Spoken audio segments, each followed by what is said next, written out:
Hello বন্ধুরা, Riya Gopal life চ্যানেলে তোমাদেরকে আবার একবার স্বাগতম। সেদিন আমরা কোথায় যাচ্ছিলাম পুরোটা তোমাদেরকে দেখানো হয়নি, তো আজ সেই ব্লগটা আমি কমপ্লিট করছি। গুয়াহাটি গিয়ে তারপর বিকেলবেলা ঘুরতে বের হয়ে গেছিলাম। আর বিকেলবেলা বলতে যেতে যেতে প্রায় আমাদের অনেক সময় লেগে গেছিলো, কারণ সেখানে না অনেকটাই জ্যাম ছিল। আর এইটা দেখো সেই ব্রিজটা গুয়াহাটির, সেখান দিয়ে আমরা পার হচ্ছি। আমরা এখান থেকে যাব মার্কেটে, তো সেখান থেকে কিছু মার্কেটিং করব তার জন্য। আর এখানে আমরা টুকটুক রিজার্ভ করেছি, তো সেখানে যাচ্ছি আমরা। আর এখান থেকে যেতে প্রায় 1 ঘন্টার থেকে বেশি সময় লাগে।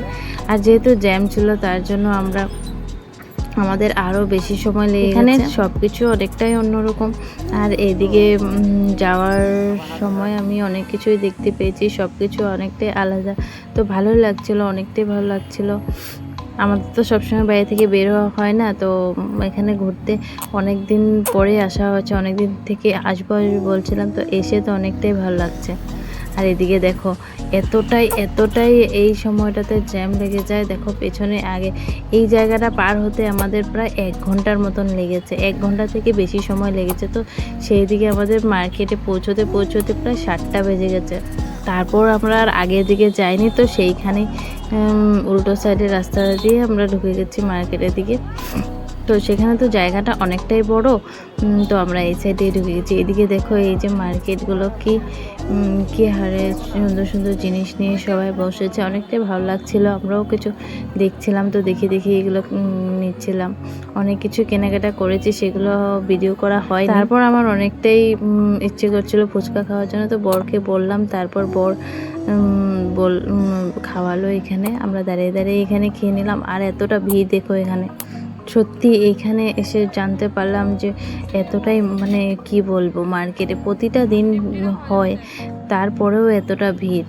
আমরা এখান থেকে অনেক সময় লেগে গেছে, তো এইখানে একটুখানি বাজার করতে আমাদের এতটাই সময় লেগে গেছে। তার জন্য আমরা তারপর প্রায় 9টা বাজবে, তারপর গাড়ি পাওয়া যাবে না। আর আমরা যেখানে থাকি সেটা অনেকটাই দূরে, তো সেইখানে বেশি রাত হয়ে গেলে আবার গাড়ি পাওয়া যায় না। তার জন্য আমরা তাড়াতাড়ি সেখান থেকে তাড়াতাড়ি বলতে গেলে 9টাই বেজে গেছে সেখান থেকে তাও বের হয়ে অনেকক্ষণ দাঁড়িয়ে থাকার পর একটা রিজার্ভ করা গাড়ি পেয়েছি। কোনোটাই সেইখানে অবধি যেতে যাচ্ছিল না, কারণ সেটা অনেকটাই দূর বলে সেখানে অবধি যেতে যাচ্ছিল না।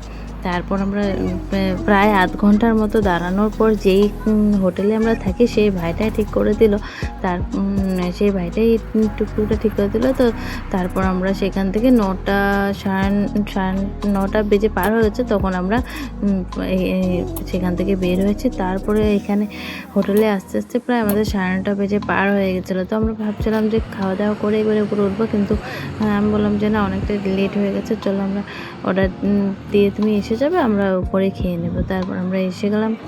আর আমার ধনু এখানে এসে অনেকটাই দুষ্টুমি করে, কারণ ও জানে যে আমরা কত নম্বর রুমে আছি, কত নম্বর ফ্ল্যাটে আছি। তো ও সেখানে গিয়ে লিফটের মধ্যে একবার ওর পাপা বলেছে, তারপর থেকে ও নিজেই করবে বলে বায়না করতে থাকে। তো যাই হোক, আমি ধনু আর বৌদি অনেক কিছু মার্কেটিং করে এনেছি, কাপড় জামা সব কিছু কিনে এনেছি। সেটা তো এতটাই ভিড় ছিল, তার জন্য আমি ভিডিও করতে পারিনি। তো আজকের দিনটা অনেকটাই ভালো লাগলো এখানে। আজকে তো প্রথম দিন, অনেকটাই ভালো লাগছিল। আর সবাই আমরা তারপরে রুমে এসে গেলাম। রুমে এসে যে ওর বাবা দেখাচ্ছিল। এখন আমরা খাওয়া দাওয়া করে একটু রেস্ট করবো। সারাদিন অনেকটাই সকালবেলা এসেছে, তো অনেকটাই হেরান হয়ে গেছে। তো আজকের মতো ব্লগটা এখানেই শেষ করছি। আবার দেখা হবে গুয়াহাটির সেকেন্ড ডে ব্লগ নিয়ে। কোথায় কোথায় গেছি সবটাই তোমাদের সাথে শেয়ার করব। আর ভিডিও ভালো লাগলে প্লিজ লাইক কমেন্ট শেয়ার করে দিও। আর যদি আমার চ্যানেলটাকে সাবস্ক্রাইব করে দিও, পাশে থেকে বেল আইকনে নিশ্চয়ই ক্লিক করো।